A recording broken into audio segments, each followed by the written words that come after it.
BlazzinBob gets nothing effect. Has that one taken away by Troy Hellman. It seems like this could be.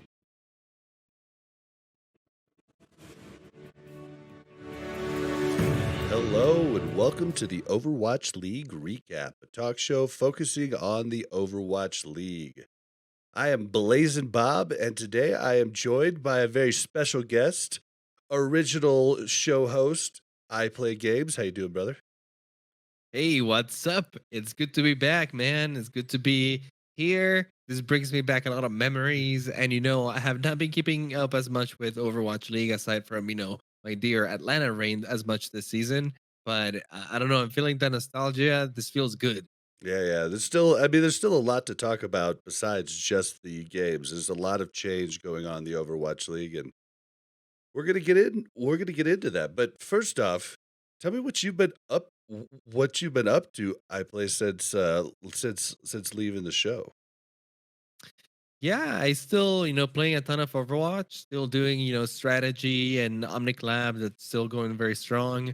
I still am enjoying the game quite a bit and following ATL Rain. I've been pretty active with the few social meetups that we had this year, before coronavirus came and kind of ruined it for everyone. Yeah. Um, even for Overwatch League, it's taking such a huge toll from this whole thing, and I mean we can talk about it later, but I'm sure you guys have discussed that plenty. Oh yeah. Um, and aside from that, I've been experimenting a little bit with Valorant. I've been very into that game. Um, Different change of pace from Overwatch, and honestly, I didn't expect to like it as much as I did. But once you start playing it, there's a lot of strategy in it, and it plays out very differently. But it does scratch a niche for me. Learning a new game that has a big depth and you can really increase your mechanical skill and the community's there also. Everyone's on board. I'm sure we'll talk about that later too. But yeah, it's been quite enjoyable. Yeah, I've the whole Valorant thing, I thought I would hate it, and I said that to everybody and said no, it's not for me. And then I ended up just going ahead and jumping in and trying, and I had a blast. I mean, I only played 2 nights. I played one night with you, a few games, just unranked, and then I played that in-house where I just got dumpstered on by everybody but Thorn Rain. Just throwing her under the bus here. Well, he dumpstered me every once in a while, but I got to dumpster him too a couple times. Everybody else was pretty much I was dead fast, but it's definitely a different pace, and I definitely enjoyed it a lot more than I thought.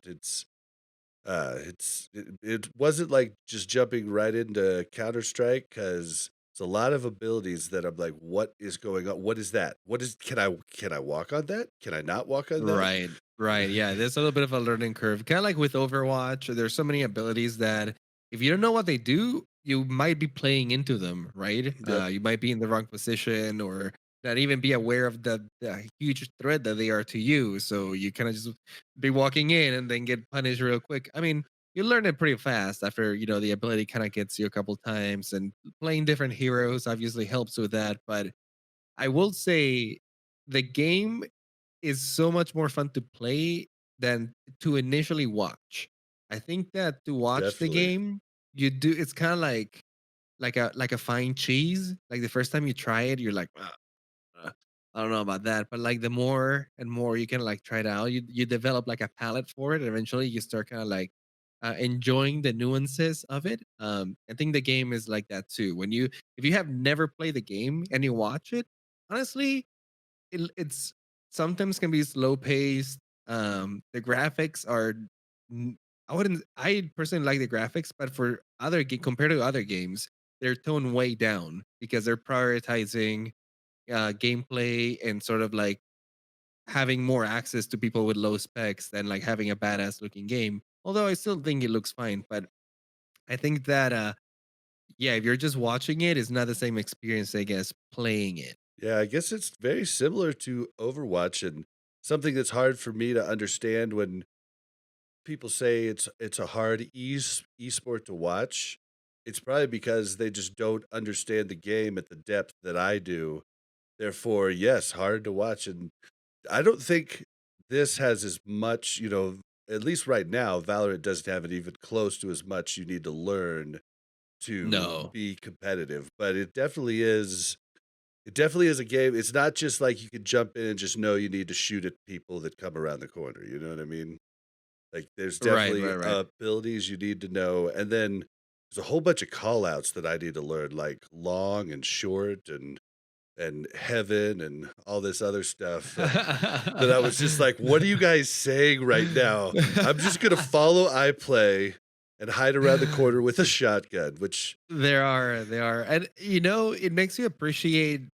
They did a really good job in making the callouts rather easy, and I think it helps that it has a map and and it's everything's labeled. labeled on Yeah, it. that's Yeah, it's awesome. labeled. Yeah, because it makes you think like back to Overwatch, like if that had been a thing, maybe not a map doing the rounds, but something that you could kind of like pull up and look at inside of the game. They had the names of different locations in the map. Yep. How much easier would have it been to kind of like, because even still now, like there's There's places that you don't have an easy call out in the game. We've Yep. been playing the game for like 4 years, and sometimes this guy, we just say right, left, behind. Yep. We don't really have like set names for a lot of places in the maps. Well, and Um, there are people that made those, but you have to be using the same one from the same maker, and there's a few different ones, whereas this is in exactly. the game and just understood that this is what it's Everyone has the called. game, right? If Yeah. you're playing it, it's there. Yeah, You I don't have thought to that go was to a cool. third party website or know about like the secret dude in Reddit that freaking made maps with names. Um, but that being said, like yeah, I do understand where you're coming from. If you're just getting to the game, like learning all those call outs, because it's a tactical shooter, right? In that game, like in Overwatch, information is key, and being able to tell your team like where the enemies are or where you're holding, where it's open, it's super important, right? Because one team needs to know where the open opportunity is so they can capitalize, and the other team needs to know if the enemy team is doing that. So, and you've seen it. People in that game die incredibly fast. Mhm. So you can't just be going around just shooting. You have to be really tactical about the way you approach that. Well, and I wanna just tell anybody who hasn't tried it that isn't trying it for the same reasons that I didn't, which is aim. Like, I thought, "Man, this is gonna be really rough," but the corridors and the maps are pretty small, so as long as you have good crosshair placement, you're gonna be able to get kills. It's more about what you said, information and knowing if someone's around that that corner, knowing what move you might be able to use to, say, blind them or block their side of you as you move in, walking, like, I mean, there's different things you need to know, but I wouldn't worry too much about having amazing aim. No, and that comes with time as you get more used to the game. And honestly, without making it too much about like Valorant strategy, um, the more you learn the game, the better your positioning is, and you kind of like your awareness. And if you're gathering information, soaking information from your teammates, you can really outgun the enemy without having to out aim them. You'll catch them without them looking at you, or element of surprise is huge in that game. Being able to kind of like see your enemy before they see you. So if you kind of get good at those things, you can really compensate for the amount of aim that you really need. And like you said, crosshair placement, if you get good at that too, like you'll be aiming at the enemy even before you see him, basically. Yep.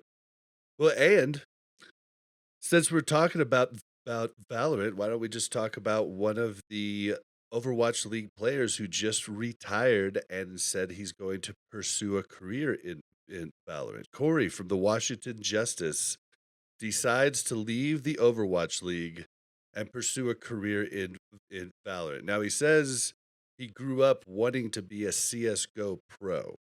So this just looked perfect to him because it's kind of a mix between CS:GO and the powers in Overwatch. So you said you would have been watching a lot of Corey. Yeah, I've been watching. I wouldn't say a lot, but I've been watching a little bit of the stuff he's been doing in Valorant. And I will say, out of all of the switches we've had so far, which haven't been that many, but honestly, more than I thought it was going to happen, Corey makes the most sense to me. his innate ability in Overwatch was already his insane, precise hit scan aim. And to be honest, I think that that ability was being underutilized in Overwatch. Like Really he was so good. underutilized. Because Yeah, I he mean, was really so just good at Widow Widowmaker. and, like, McCree kind of, but I mean, that whole Kind of. not, it's not tracking, but it's, his flicks to different targets, like, that's something that's super useful in Valorant. Yes. And he's incredible at that. You can definitely tell that the guy has CSGO experience. There's some highlights out there. If you guys just look Corey, Overwatch, or Valorant highlights, he's already tearing it apart in that game. And dude, his aim translates so well into that game where like one shot immediately kills. He can carry little rounds just by himself. Well, he'll get like 4 or 5 kills in a row against other really good players, which is something that it's so hard to do in Overwatch, right? Especially at the Overwatch League level, that guy could be popping off. In fact, he popped off so much as Widowmaker in Washington Justice, where last season they were one of the worst teams in the league, but you still wanted to watch Corey play sometimes because Yeah, they he were was pretty such a good. pleasure to watch. Yeah, stage 4, they made a case to be one of the top, 4 teams in the entire league in stage 4 when Widow was in the meta. Yeah, exactly. And so this makes way more sense to me than the Sinatra switch because we're pretty sure Corey wasn't making a huge contract salary. Washington's having a lot of struggles. It's not like, Sinatra where he's on arguably the best team in the league. Like it's a very different switch and I can't say I disagree with it for him. Yeah, it's not as risky for him. And to me, I think it's a switch that makes a lot of sense. Like after watching him play and watching his skill set, honestly, I'm pretty sure that he's gonna be picked up very soon and he's gonna thrive in that game really good. Sinatra, I agree with you. It's a risky play by him. I mean, dude, he was on top of the world in Overwatch right now. He's playing for arguably the best team in the league. He was team MVP last season. Mhm. And you could say, okay, cool, he made the achievement. Now he's gonna go conquer another hill, but it could also be a case of a little too much confidence in this case. Yeah. Um, because I don't know if his skill set translates that well into Valorant. And to be honest, he's gonna have connections. He's already proving in one game, and he's still very young to the point where like I could see him learning a different game and picking it up very fast. But being a different skill set, and like to be honest, Sinatra was never known for his hit scan His aim Yeah, he and was known for tracking. Like, he was yeah, really good at tracking, that's what makes him great at Zarya, what makes him great at Tracer, but you never saw him really excelling at Widow.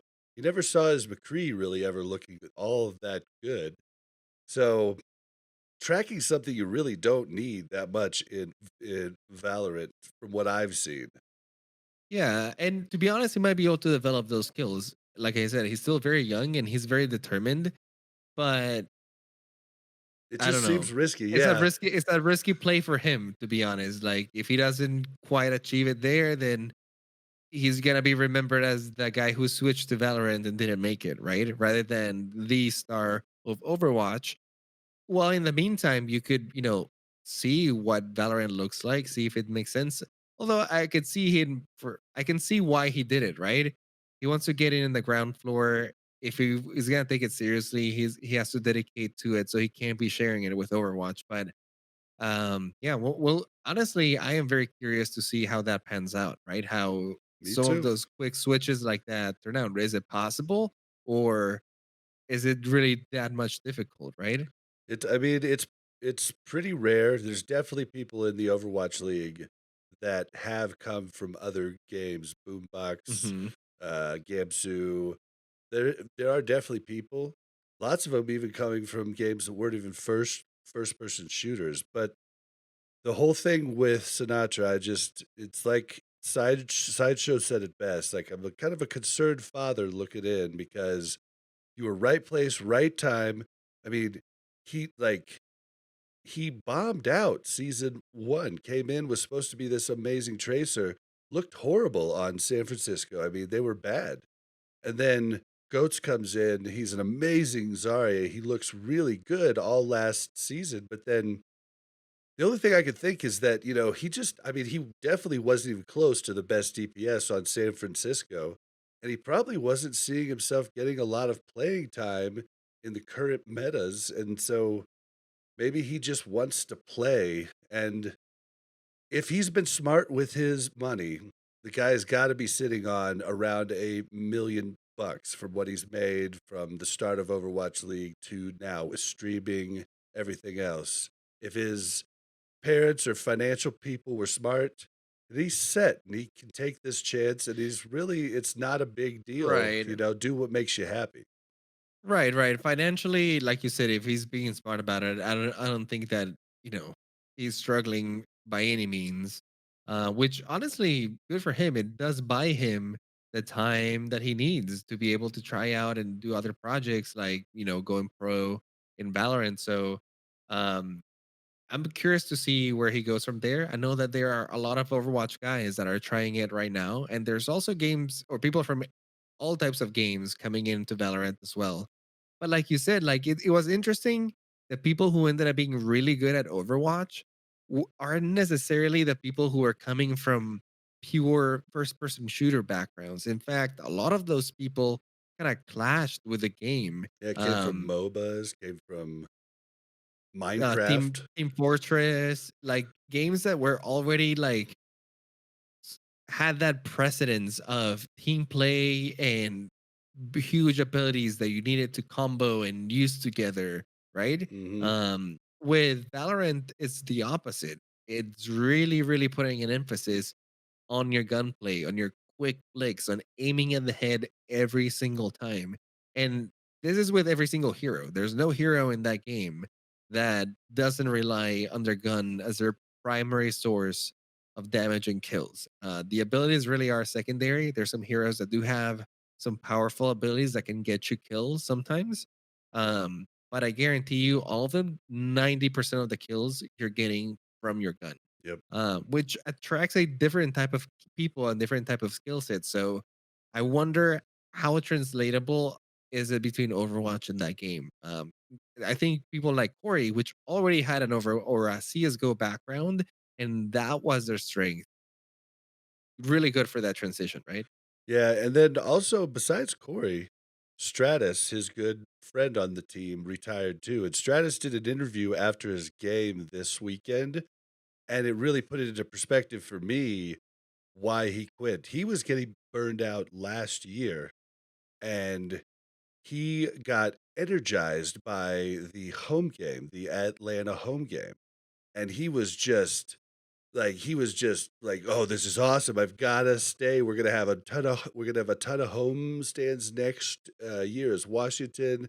The guy loved to get up and do crazy shenanigans on stage, and that was really what energized him. And with that gone, he was just like, I don't really want to do it. So he's gonna stream and he's gonna do content creation for Washington. And so I think he probably made the right choice for him. If that was the biggest thing, then that's gone, and that's not coming back this year. And I think that's a sentiment that probably is felt through a lot of players right now. Um, because Overwatch League is a ton of work for a lot of these players, right? Like it's a Mhm. ton of training, it's a ton of like watching VODs, and you're thinking about Overwatch every single day. And if you're just stuck at home in quarantine and you can't see kind of like the fruits of your labor, because for these guys, it's kind of like rock stars when you're in the stage, right? You get to see a ton of fans coming out to see you, Yep. putting out giant inflated Autographs. faces off you, yeah, asking for autographs and like you're feeding off of that energy. And when they get to see that, in my mind, they have to be thinking, holy shit, this is all worth it, right? Like this is why we're here. This is the glory. We're Yep. getting it right now. And then you But take that away. you take that away and it's back. into like I don't know their homes or their practice area where they don't get to see any of that. It's almost like streaming at that point, right? Where you don't get to see like the live face to face, but it's a ton of work still. And that has to be a huge burnout for a lot of these players. Yeah, and I mean, if I feel it as a podcaster, because I watch almost every game every week, except for the Asian region, I often miss like half of those, but I watch a lot of it, and like it was a lot more fun to watch when there were big things going on. Like the homestands started off with a bang and were awesome, and not having that really, I mean, it kills my motivation, so I can't even imagine what it does to the players.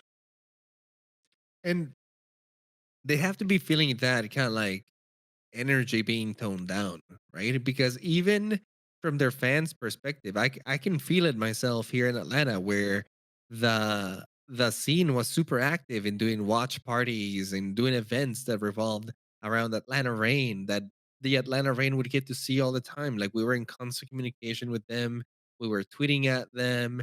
They were organizing things with us. They were bringing the players for different things. So like it was an ongoing communication between the community, but that is gone now too, right? Like there's no gatherings happening, no watch parties.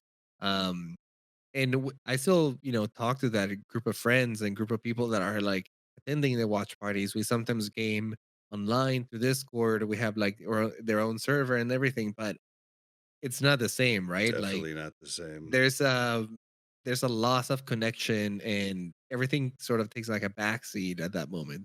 Yeah, and I was planning on going to a few of the homestands and covering them, and going to those is awesome. I mean, I get to talk to so many people that are in the industry that like we're not, friends in DMs, but like when I'm walking through someplace and Mitch Uber sees me, he's like, "Bob, Bob," like, and that stuff is cool, but I mean, it's not like we're to the point to where we're talking like you and I do often, you know what I mean? Like, it's so not having those things, I don't get to interact with those people that I got to interact with a lot over the last couple years, and so I feel it from the players, I feel it from the content creators, I feel it from the casters. I really feel for production having to work from home, those poor Oh yeah. people. And honestly, it's not even like a lack of desire or a lack of passion or that people don't want to do it anymore. It's honestly just, you know, a bad mixture of the circumstances that are happening right now. And it's a tight squeeze, right? For everyone at the moment. And I think that you're seeing some of the side effects of that squeeze where, some people are just like, this is just too much for me. Uh Even with all of this that I've wanted is not worth it for me at this point, and I'm walking away. Yeah.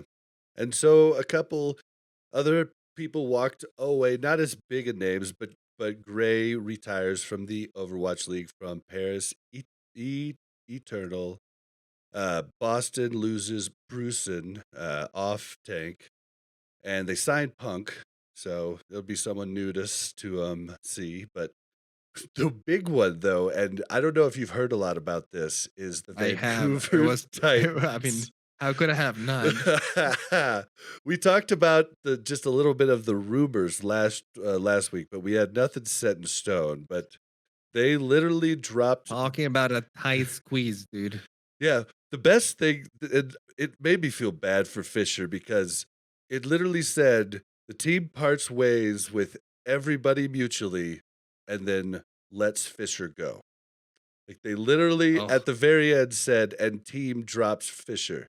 So that means he was Fisher probably the wanted to only one that stay. wanted to stay. He Yeah. and Yeah. and I mean, He's of like, dude, I'm course. tired of changing teams. Just leave me here. Well, and I mean, it's going to be hard for him to tell anybody who doesn't know exactly what happened there that he wasn't part of the problem.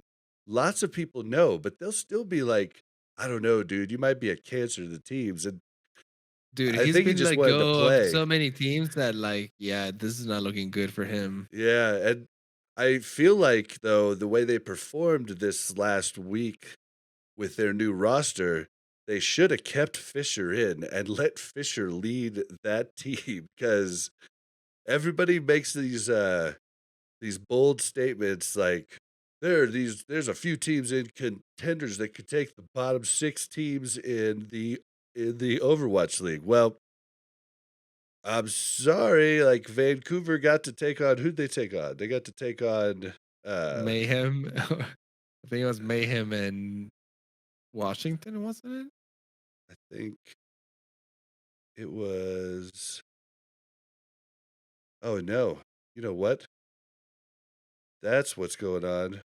Okay, I've got like the wrong preview up in my notes here. That's why I'm confused. Yeah, it was Mayhem and Washington.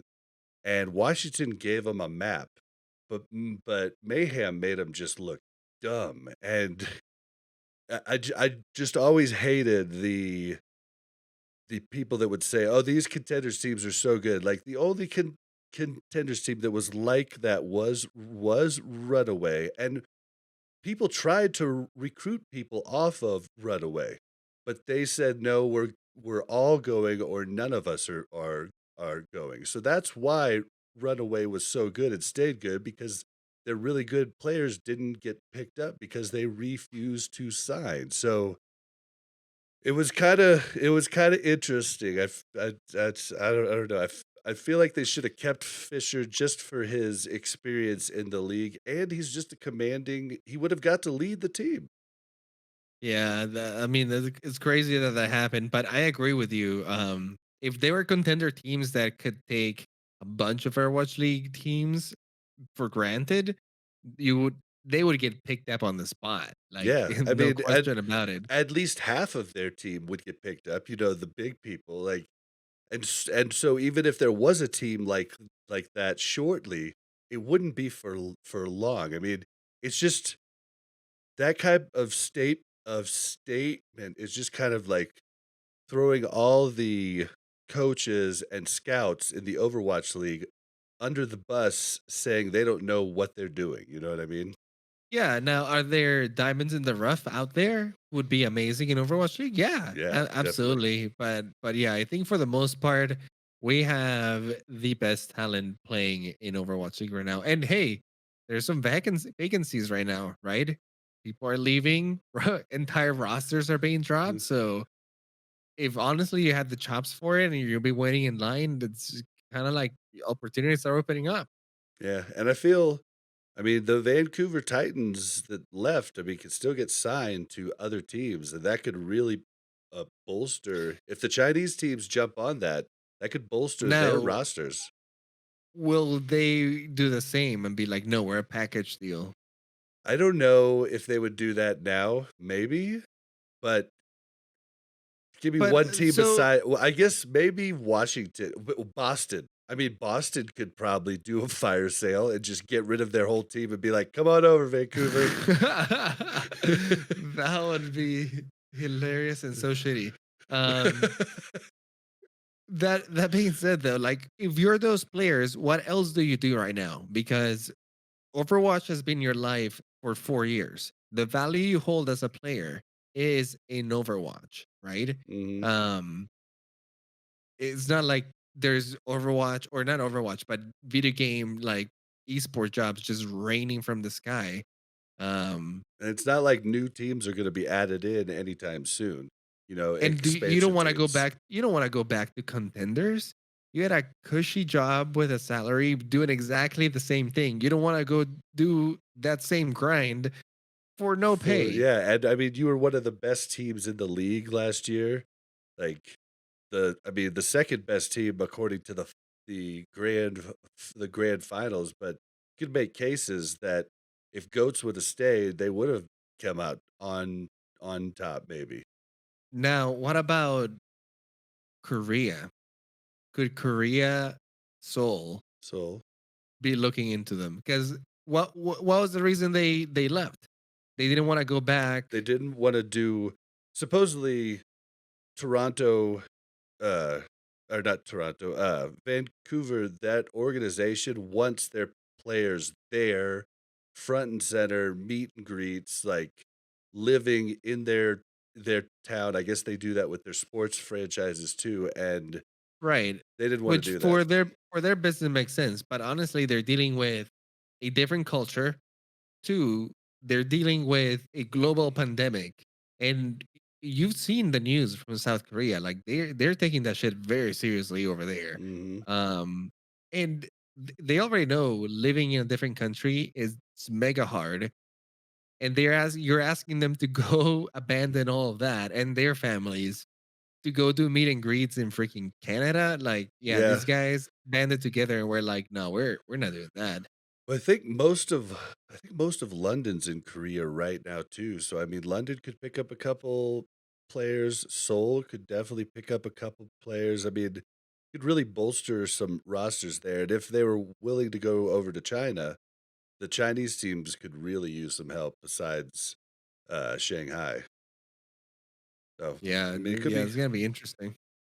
but oh well, I mean, the contenders team started, it was interesting and hilarious all at the same time. I mean, I think they definitely have room to improve and play better, but most of them played on the same team, so it's not like we're dealing with a huge team synergy problem. So we'll just have to see how they go along, but I feel bad for the fans who bought jerseys and have these hacksaw jerseys and all this other stuff, Yeah, that's rough. and then their whole team just gets taken from them overnight. I mean, I don't know how, regionality works, but I don't know how it works when your entire team goes. And we're starting to notice one flaw with doing or revolving your brand around certain names. And is that in esports, those brand names don't last for that long, or they haven't lasted for that long, right? Like the esports life is very young, and compared to sports where you have players that they make it a career where they're playing for like 15 years sometimes. Mhm. We have not seen that with esports, and like the shelf Well, life for a lot of these players have been what, 3 years max. yeah, so far for Overwatch, but I mean, CS:GO, people had long careers in that. League of Legends, same thing, but it's definitely a Yeah, shorter career so far.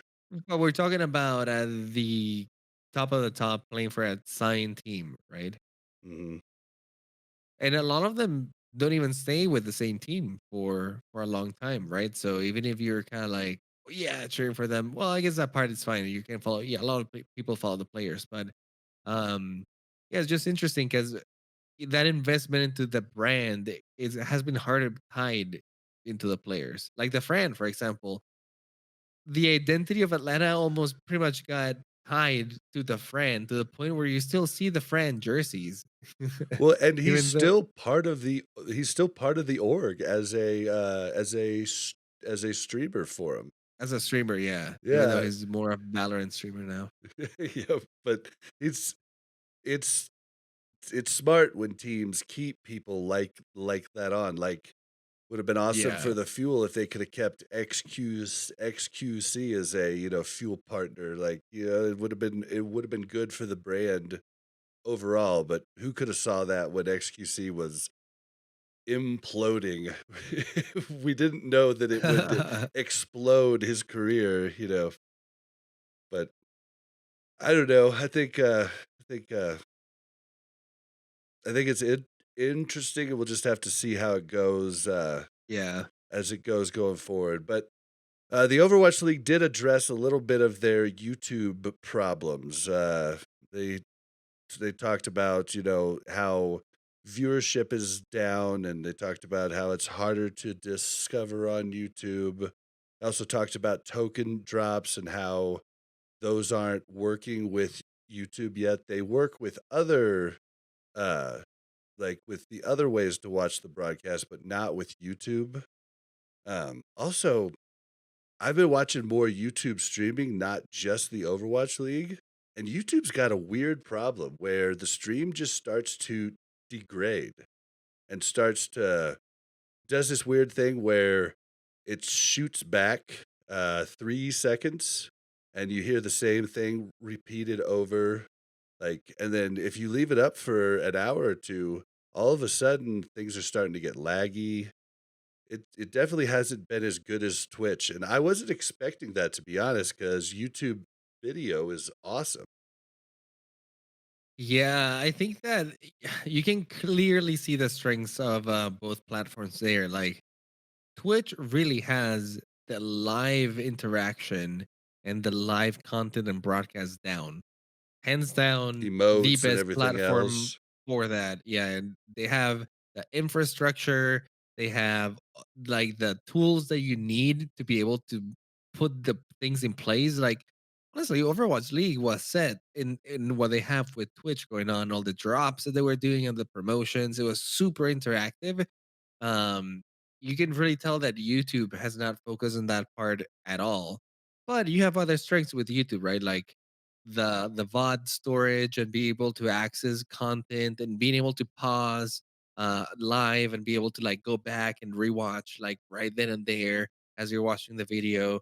It's quite good. And honestly, if you could have both of the features into one, that would be like the next level, the best thing.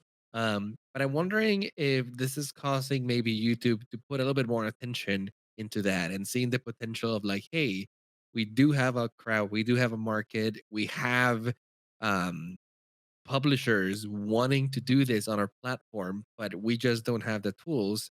I wonder if they're rethinking maybe adding more of those tools into the platform or ways Well, for the that league interaction? yeah, the league is definitely working with them right now to try and get at least the drops in. But yeah, it's definitely like they've got, you know, some things to fix on the streaming. Now, I will say, just like I think you just said that your things of that YouTube does good, but the rewatching VODs is night and day better. I mean, it was Mhm. almost undoable on Twitch and on YouTube. I really enjoy rewatching the VODs. I could fast forward, rewind quickly, see right where I'm at.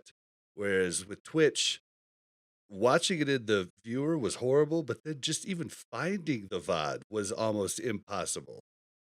I mean, if you've noticed, Twitch honestly is not a good catalog of like previous content. Honestly, all their focus is set on the live performance, right? Because Mhm. that is where their forte is, and that is what they want to highlight. That is what the people are there to watch. But YouTube has focused on the other stuff. They've started as a video catalog basically, and at this point, they've gotten really good at not only storing all of that video, but making it very accessible to you and being able to find it, being able to access the stuff that you want to see. Like in YouTube, you honestly just have to click on one video and then it will take you in a rabbit hole of Yep. other content that you've never discovered and never seen in your life that just keeps coming at you and you keep wanting to watch it because somehow it's related to the one thing that you started watching, Yep. and then 2 hours later you've like holy shit, what have I been watching this whole time? You've discovered like 3 new channels that you had no idea existed. um but with Twitch, you don't really have that, right? Like the discovery of new channels, it's really non-existent aside from like I feel like most people just click on a game, they look at like the top 10 creators of that game, they pick one of them and watch it, and sometimes very rarely you will scroll down to like the least watch YouTubers, and sometimes you'll click on one, realize that the guy is not even at his desk right now and the game is just paused, and you're like, "Ah, you know what? I'm going back to watch Yep. The Fran or something." Yeah, and so in a perfect world for me, it would go live on Twitch, and then the VODs would be available on YouTube, a couple hours later. But I think that's actually illegal. So I think you actually have to wait like legally 24 hours before you put a Twitch stream on YouTube. Oh, okay. I think that's how it For the is. league specifically. It might be for the league specifically because of their contract. Yeah, that's what I'm thinking. I think it was because of their contract, but it might be something that's just for everybody. It's just they only go after the big people type of deal. Really? It could be. I heard it from Jane, so I've never seen it in writing, and so I Because I don't feel like know you for can sure. export your VOD into YouTube like after you finish it. Oh, you can. Yeah, you just click. Yeah, it's a feature. It There's no way. it must have been a contractual obligation It's with probably the with Overwatch Overwatch League League and Twitch. specifically. Yeah. Yeah, which would definitely make sense, but I don't know what Twitch would think people would be coming to watch the VOD back on their thing. But they never pushed the entire VODs to YouTube last year. They used Action Esports to put the Oh, the highlights. yeah, Yeah. the highlight reel up. So that That's was all true. you could really get, which those were pretty good, but it's not the same as watching the entire game. All right, well, real quickly, do you have any thoughts on hero pools? Because Dream's been all over the place, talking it down, saying it's the worst thing ever for Overwatch League. Yeah. This thing has been very divisive, and I've been thinking about it a little bit. And to be honest, it comes down to being a viewer versus a player at this point. Because we've experienced it with it too. When you actually have to go play with hero pools, You it's don't kind of like a it very bummer much. Yeah, you sometimes. don't like Yeah. it. I love watching the pros do it, but I don't want to do it, you know? Now, as a viewer, I think that there's almost like this vision of what Overwatch should be, right? When the game came out, it was positioned as a game where it was supposed to be evolving, right? It was supposed to allow for different styles of gameplay, and you would bring what you were strong at, and you could kind of like force different strategies depending on what you picked. And if that wasn't working, you could switch to something completely different and like try that out, right? But what it turns out at the pro level that looks like is two teams playing exactly the same composition Mhm. to try to like maximize it to like the most next level and never make a mistake. But it turns out that it's the same composition, and there's very little room for that switching and different play styles, or at least so far. Well, and It little has been room, really hard. yeah, in the past 2 years, season 1 and season 2, little room for people to even try to innovate because they were scared other people were getting even better at the composition that was considered meta. So most teams didn't even try to innovate anything, whereas Hero Pools kind of forces it. Hero Pools forces it, but it's putting so much strain on a lot of the players, right? Because especially at the highest level, these guys have to be practicing, and then next week you don't know what you're gonna get.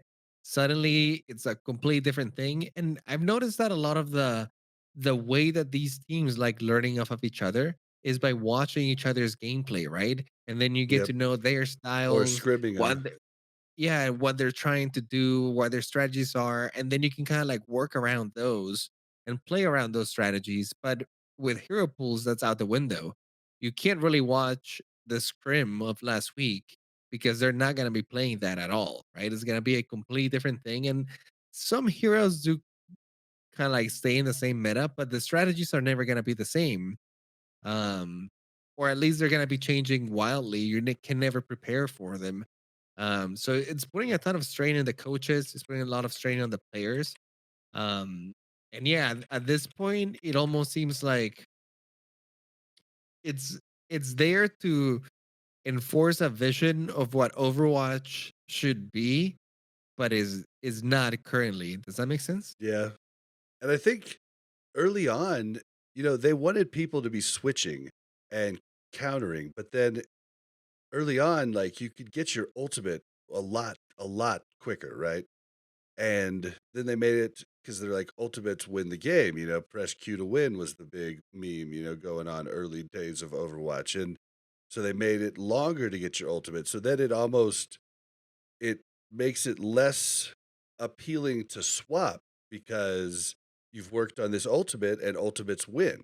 Ultimates win maps, win games. And so I think that also hurt their we want you to switch constantly thing. Because even with hero pools, we're still not seeing like tons and tons of switches constantly. We're seeing teams come out, they might try something new and weird, but then they might, if they're getting rolled, they might go ahead and just. I think a lot of the team's strategy is okay, if we're getting rolled with what we worked on and what we planned on doing, mirror. I think that's what a lot of teams are doing, and it's quite frankly smart. Right, it's a safe play. Yeah, absolutely. So yeah, to be honest, I'm not sure where this is going because even Blizzard keeps experimenting with hero pools.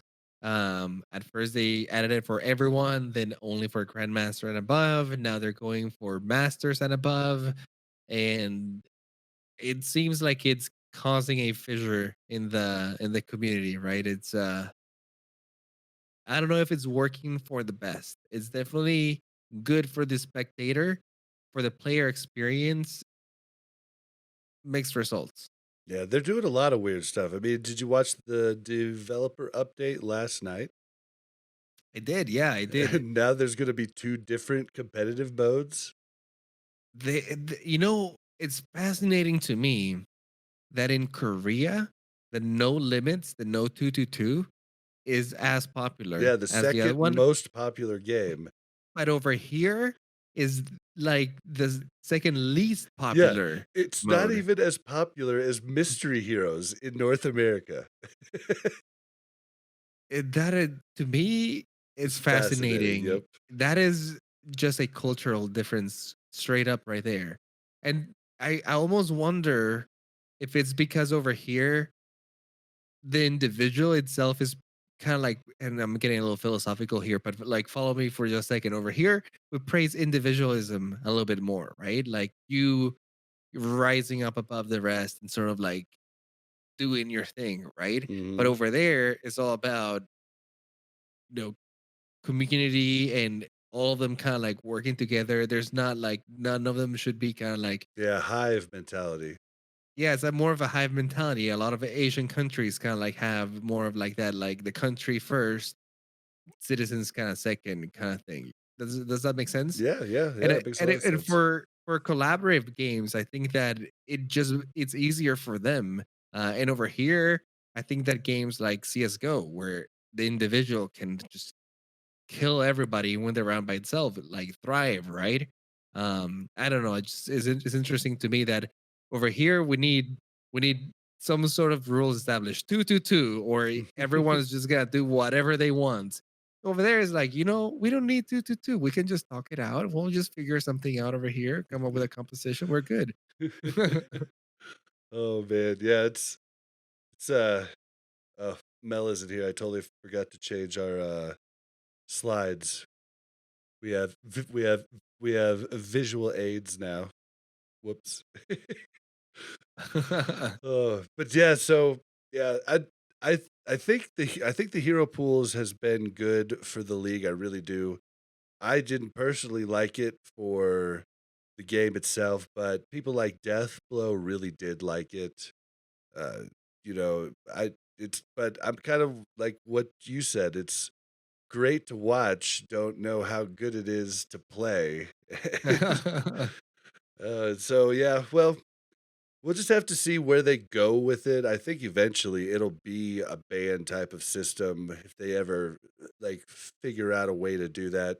But the ban system always runs into the problem that I always talked about, where coaches need time to coach. And with the pool system, at least the coach has a few days before they're going to play and to figure out a game plan for that pool where as if they're on the stage and they just spring it on him. He might have not prepared his team for that, he or she.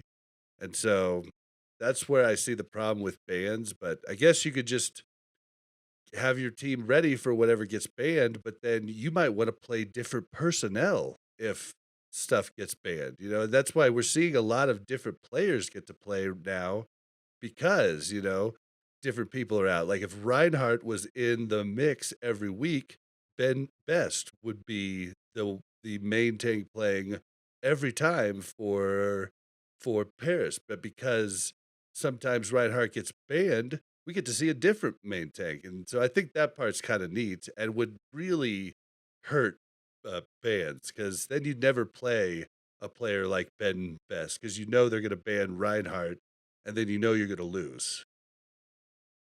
Yeah, yeah, I don't know. Yeah, it's a complicated topic to be honest, and there's so many angles from it too, right? Like you're right, more players are seeing the light of day because of hero pools right now. Um which but then again, if you have your Winston specialist, your Reinhardt specialist, it's so meta dependent as well. So like you said, if you go without hero pools, one of them might just get benched. Not because they're not good, but just they're not needed at the time. Yep. So I don't know. We'll see how it goes. We'll see. Real quickly, Mel isn't here for me to make fun of. She has a lot of work stuff going on this week, and she's working 10 and 12-hour days to get everything done. And so there's just no way for her to make it this week. But our Lone Star Showdown, which is the Houston versus Dallas little intramural tournament that they're doing outside of the league on Mondays, uh, basically ended. So if you haven't seen this iPlay, they did the first 2 weeks. They had one on Monday of last week. They had 1v1s and best of 9 winning the, or no, best of 5 winning the 1v1s. Uh, wins the first map pick. So they're playing these 1v1s and 3v3s to be able to pick the maps in the upcoming 6-on-6 tournament that they're doing this coming Monday. Oh, interesting. And So this is with the Dallas Fuel guys? Dallas Fuel and Houston Outlaws. You can watch the VODs or you can watch it live on Mondays on either the Dallas Oh, that's YouTube pretty cool. or Houston YouTube. And Uber and Jake have been casting it, but it's been 1v1s where they'll do Doomfist versus Doom, Widow versus Widow, Ash versus Ash, Roadhog versus Roadhog, Ryan v Ryan, which was really boring. Um, but then those 1v1s are best of 9. So the first to 5 wins, and then they have 5 of those set up. So it could end as soon as someone wins 3 of them. And then you wouldn't get to see the other 2 1v1 matches. But the first one went 3-2. Dallas won that one. And then they did 3v3 matches, which were best of 3. So 3 people took on 3 people. You had to play 1 tank, 1 DPS, 1 support. And Dallas won that second one, so they got the first 2 maps. And then this Monday, Dallas won the first 1v1s, but then Houston was able to win the 3v3s. So for the Battle for Texas show match that they're doing Monday, Dallas gets to pick the first 3 maps and Houston gets to pick the last. Very interesting. Damn, Dallas came in hot there. Yeah, I mean Dallas looked really good, and so I was hoping Mel would be here so I could make fun of her, but I'll get to make fun of her next week after Dallas rolls them 3-0 and Houston doesn't even get to pick a map. Very nice. Oh man. All right, so yeah, so that's just a little fun thing that the 2 teams have been doing, and I honestly think other teams should do that also, because I mean, Dallas and Houston could have been a huge rivalry, but they put them in like separate conferences, so they don't play much. I mean, they might get to play more now that the the 2 sets of teams are in Asia and the teams here, but that's a rivalry that they just weren't going to get to do. And so I thought this was neat. I think like San Francisco could do this, or the 2 LA teams could do it together. I mean, Yeah, this stuff is pretty cool for the fans, especially because, like you said, there's already a rivalry existing there. So, that's not just fun. yeah, so I've been enjoying that, and I can't wait to see the match next week and get to make fun of Mel. It's gonna be great. But let's talk about a few matches, and then I know you can't stay super long, so let's just jump right in and talk about some of them. In the notes I play, the matches are wrong, but the matches are correct on the stream. If you pull up the stream, the visual aid will show you. But Sounds good. Let's talk about first what's going on with ATL. I mean, they Dude, lost they lost and the reverse sweep to the Valiant week before last. And then last week they lost. Uh, or no, they didn't lose. No, they beat Houston. What am I thinking? But no, they lost against Valiant and they lost against Philly. Philly. Thank you. Okay, but then this week they did win, but it was against the Houston Outlaws. Now I thought Houston had put up a little bit more of a fight here, but Houston didn't seem to know what happened. Yeah, and it's okay. To be fairly honest, I think Atlanta has solidified as a top 5 team. You know, they're hovering like right there at like the fifth, sixth slot. So they're not like super struggling in the league. But I do think that the power of Atlanta, like we talked about in the beginning of the show, was the fans and the energy. They are show match players, right? They feed off of the energy of the crowd and then they come out stronger and they enjoy that, right? Right? Uh-huh. And that get taken away from the team, unfortunately. Like the home stands are not there, the fans are not there. Um and with hero pools, you know, I think that Atlanta has been struggling a little bit. They're a very brawly team. They're a team that just pops off out of nowhere and suddenly they just took the map off from you. They haven't been known for like incredibly complex strategies or anything like that. To me, they've always been kind of like that showstopper team even since the Fran times, right? From like gravitons flying from above in Hollywood and That was great. Baby Bay just popping off, Urster doing insane plays, Masa just booping for people into a lake. Um, they're a team that does those massive plays, and I think that energy that they would feed off from the crowd and the homestands what was really what drove that team almost to the semifinals last year.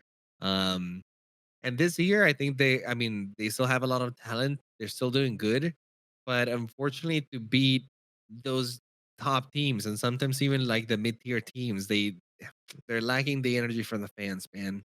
Well, one of the big knocks is they keep changing their team up and changing it around a lot. They're oftentimes switching out the main tank.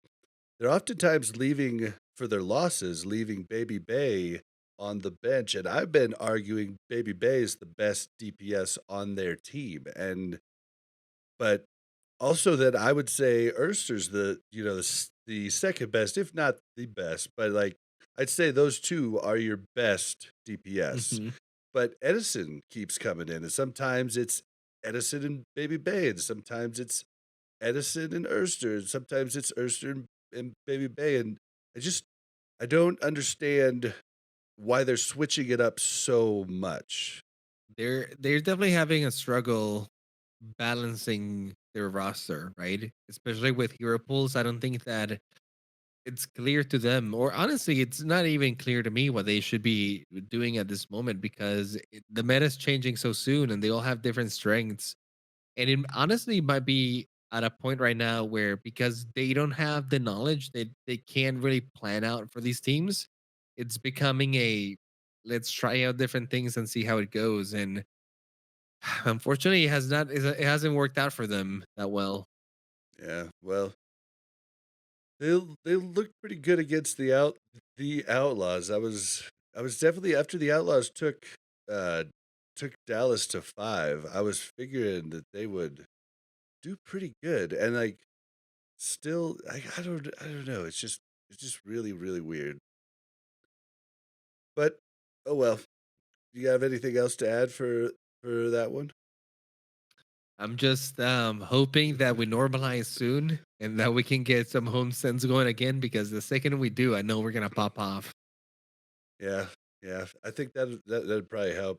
Something that was a little weird this week, like not really much in the Asian market was that weird, except for Seoul, after sucking for the past 2 weeks, comes out and and beats. I mean, they didn't kill Shanghai Dragons, but they beat the Shanghai Dragons after Shanghai dumpstered them last week. It appears Seoul actually learned something from that match and came back strong.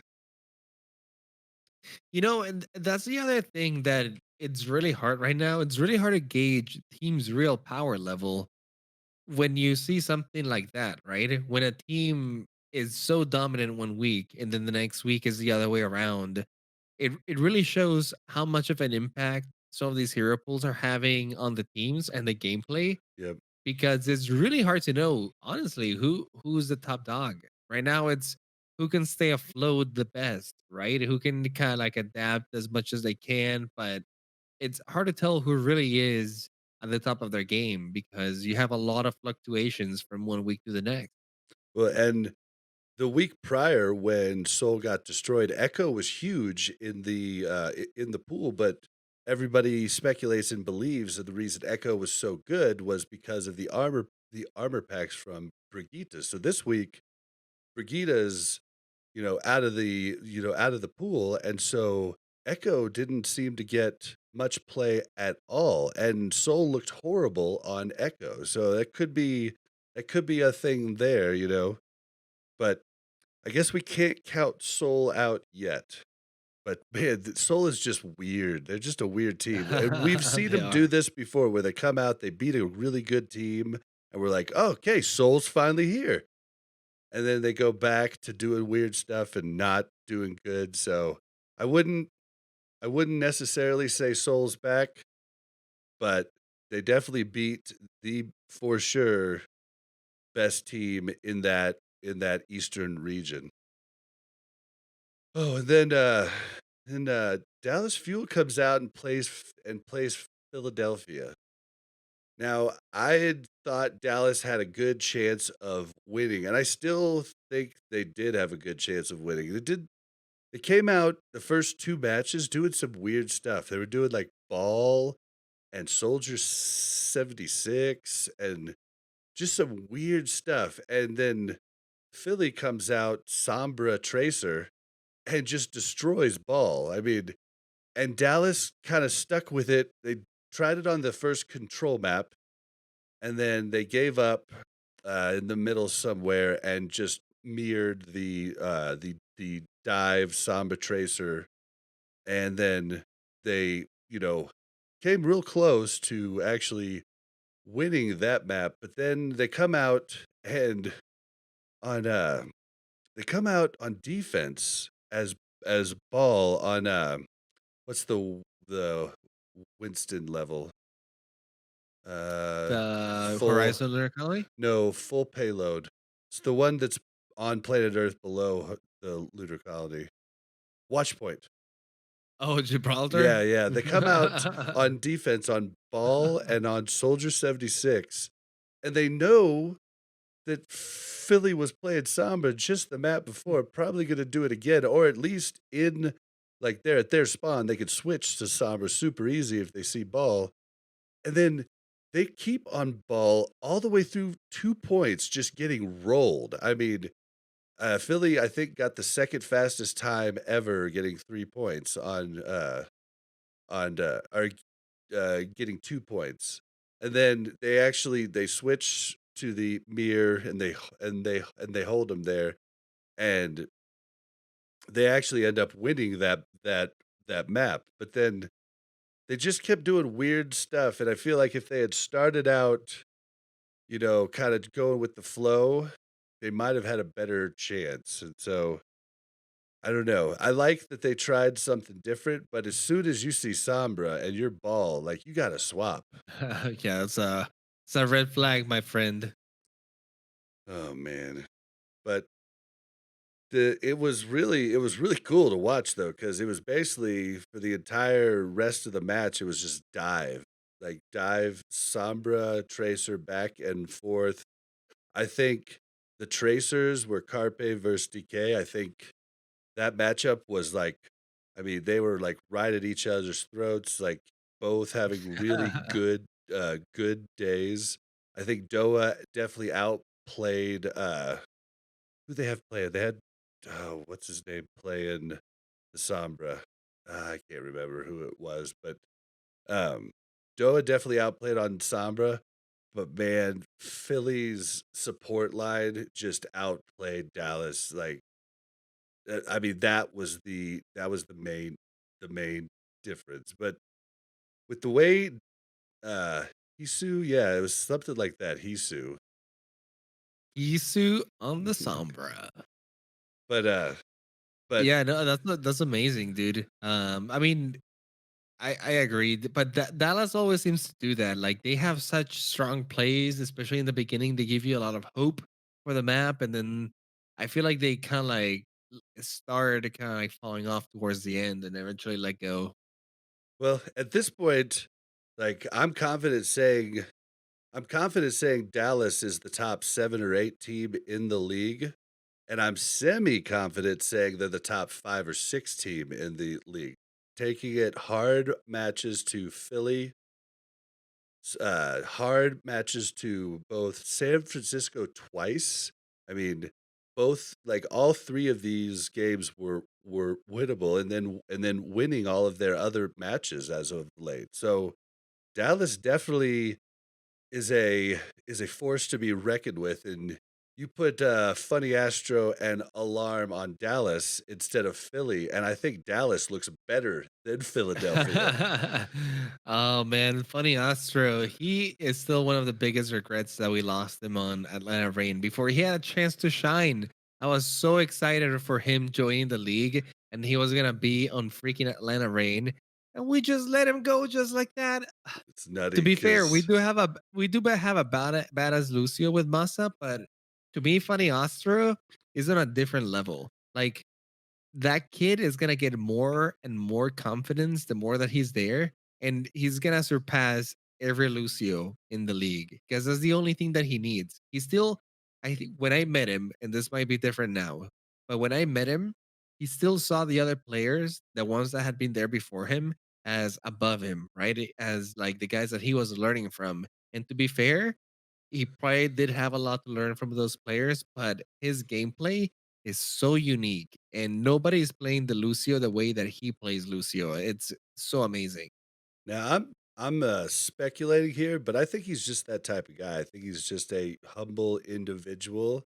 I think He is. that's another reason he will continue to get better and better because as soon as you lose that and you start thinking you're the best, you start thinking other people can't teach you things, and that's when you get into True. trouble. It's very true. Yeah, so yeah, I think Dallas. I I was bummed that they lost, but I can't be mad. Like I have to be happy because Dallas looks to be above middle of the pack, and before the season started, nobody thought that that was going to be the case, and I thought Decay was gonna be good, but I honestly didn't think he was gonna be, like, one of the best DPS, like, top 5 DPS in the league, like, I thought he was gonna be a real big upgrade, but he's really, really made my, prediction of him changing Dallas good. It's true. Are we gonna address the elephant in the room over here though? That one of, if not the best team in the league, or one of the best teams in the league, is now likely one of the bottom teams in the league. Wait a second, hold on. Talking about the Vancouver Titans. Oh, yeah, yeah, well, we talked a little bit about them We did, we earlier, did, we did. but yeah, they are, they've But this definitely was their debut, right? This was the first two Yeah, matches. yeah, they've definitely hit the wall. I mean, they took a map off of Washington, and honestly, it was the 3rd map. I think Washington thought that they had it in the bag at this point, and then they just kind of gave in a little bit because it did look like Vancouver was gonna win even a map, but looked like they got a little relaxed, and then Washington was like, "No, we can't lose this game. We're not gonna win other games. We have to win this game." And so they came back, got the win, but uh, then Miami comes in and just makes them look silly. I mean, it was And dude, ugly. I feel like when Mayhem makes you look silly, oof. You're Well, in trouble. well, and like everybody's talking, they're talking Mayhem up right now, but Mayhem's had the cushest schedule that you could imagine. They might be good, but I can't tell until I see them play someone really good. And I mean, what sucks is this May tournament is 3 matches to get seeding. It's 3 or 4 matches to get seeding, and they're going against they're gonna be the number 1 seed in this tournament, and they're gonna end middle of the pack because there's no way they're gonna beat Philly and San Francisco, and it's just and everybody says, "Well, they beat Paris," but it was, like, the week that Paris lost XC and, like, was, like, in not knowing what their identity was at that point, and so I don't know, I don't think I think Mayhem's a middle of the league team, and they've just looked really good because they're playing I mean, bottom tier teams. I think that's not a lot to say though, because historically Mayhem has been the worst team in the league. Like I think if you look at all of the results I and think aggregate them, I think they still are at this point. so yeah, so yeah, I mean, I'm glad that they're getting their shit together. And honestly, hero pools are probably in their favor at this point because they're in an even playing field with a lot of the other teams, right? With the teams that have the best coaches, now they're not battling as hard because the meta is changing every week, and honestly, they do have some really good players that can handle mechanics wise. So they're probably circumstances are to their benefit, but still, I think that you can use them as a measuring stick, and if you're losing against them, you're struggling. Yeah, but the Titans, I would say, guys, don't expect the Titans to be amazing. Hope that they win a game before season's end, but I mean, unless you get some veterans in the team to help them, I don't know that that team on paper is any better. Any better than Boston. I mean, Boston might even be able to beat them. Now, you might be able to get him in shape, to be honest. It's very recent. This is like their first debut. They haven't had a chance to really like get the feel of who they're gonna be playing up against because they're probably not playing at this level before. But that being said, the original Vancouver Titans came out against all of these same guys, all of these same teams in a meta that was more established, and they just freaking destroyed. And they were still staying afloat even through hero pools. So will the Vancouver Titans recover from this and come back as one of the top teams in the league? Honestly, I don't think so. I think Yeah, that they're gonna be at best a mid tier team.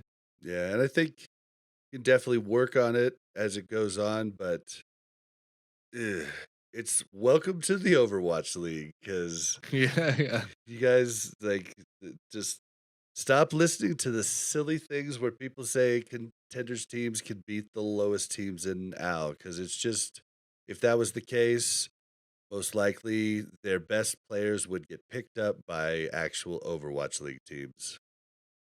Like these Overwatch League teams want to win. If there are players out there who could guarantee a win for them, trust me, they will get him. Yeah, I mean, say what you want about a lot of the staff on different teams. I guarantee you, 99% of them want to win, whether they're making good calls or not good calls. It's not from lack of work and not from lack of trying. And you know, the leagues, we're in the 3rd year. Like this definitely is something you could have said season 1 that there was contenders teams that could beat Overwatch League teams. Yes, of course. Like people had no idea who they were pulling in. There were booms, there were busts. But at this point, I don't think that is possible. I think the Vancouver needs to pick up a couple veterans, maybe give Fisher's job back. You know, Poor Fisher, yeah, dude. I know. Oh, but then I think uh I think you got to go pretty soon. Is there anything else? I think that's the sort of all the main matches that probably be worth mentioning. Yeah, Um, Guangzhou is definitely coming back up. They had two wins this last weekend and looked mhm. pretty bad before. Two good wins, London and Excelsior. Yeah. Excelsior looks to be struggling pretty hard with what they want to do with Who Are You and everything. Um, I don't know what to really think about that at the moment, but I do know Guangzhou is definitely getting some wind in their sails and coming back up. Oh, San Francisco. Oh, the last one I do want to talk about. San Francisco beating up. Uh, I mean, it was good games. Like the scoreline doesn't give you the actual what Toronto Defiant versus San Francisco Shock was. There was definite times where they looked good, but they did a little something that we asked for. We asked for them to bench agilities and let Logix and Surefour play. Instead, they benched Surefour and let Logix and agilities play. Now, I think they looked better. I think they do their old strategy. They don't look as good against San Francisco, but guys, agilities is too passive. I mean, let Surefour and Logix have a chance as a duo DPS. I really think that is your play for most hero pools. Sometimes bring in agilities for stuff he's really good at, but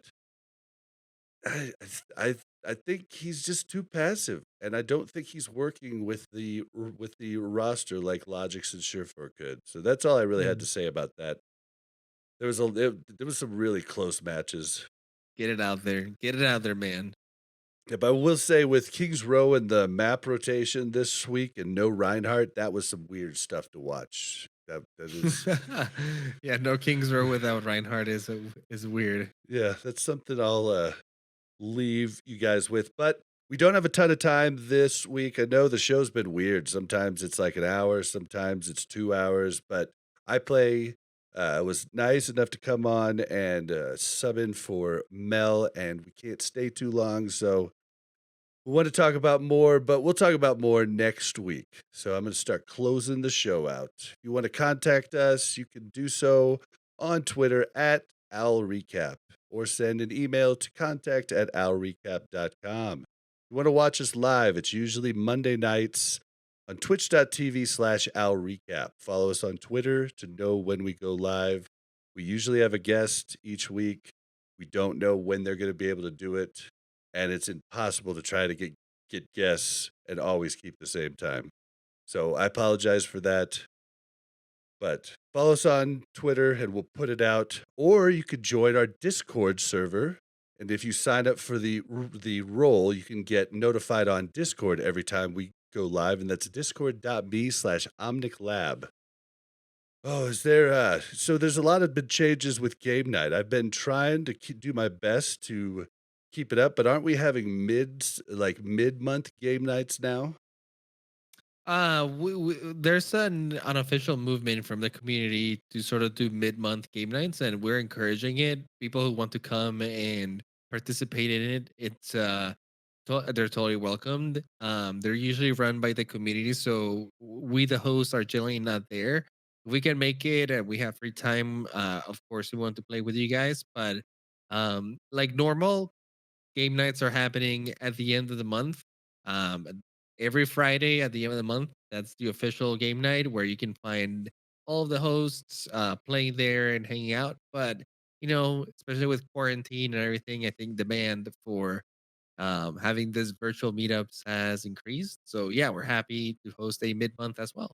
Ah, cool. And so that's the official game night would be on the 29th of this month, and then Loki in chat says that the mid-month game night is this Friday, the 15th. So if you would like to come to that, I have been to I went to the mid-month one last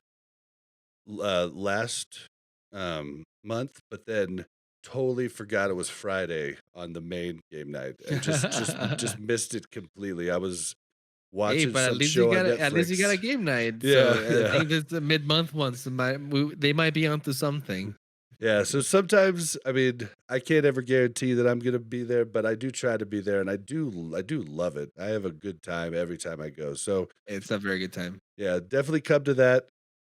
And with that, I play. Where can they find you? If you want to find me, you can do so over on Twitter at iPlayGames. You spell that IPLAI Games.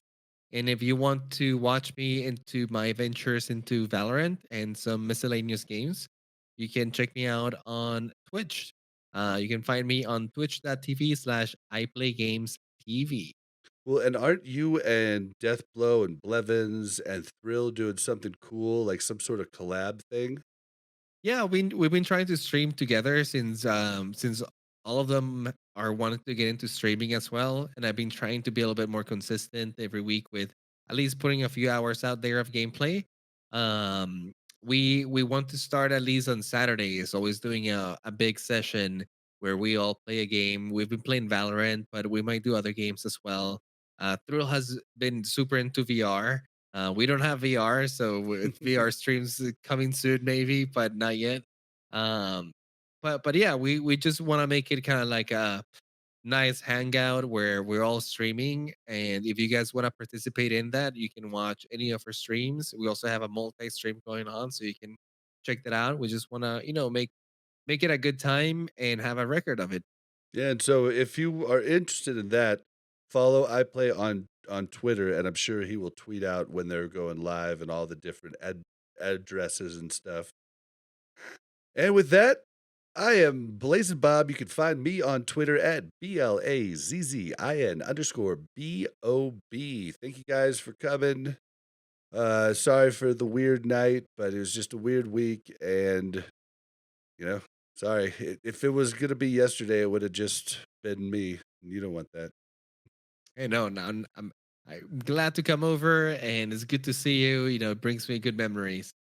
All right, well, take it easy, guys. We will see you next time.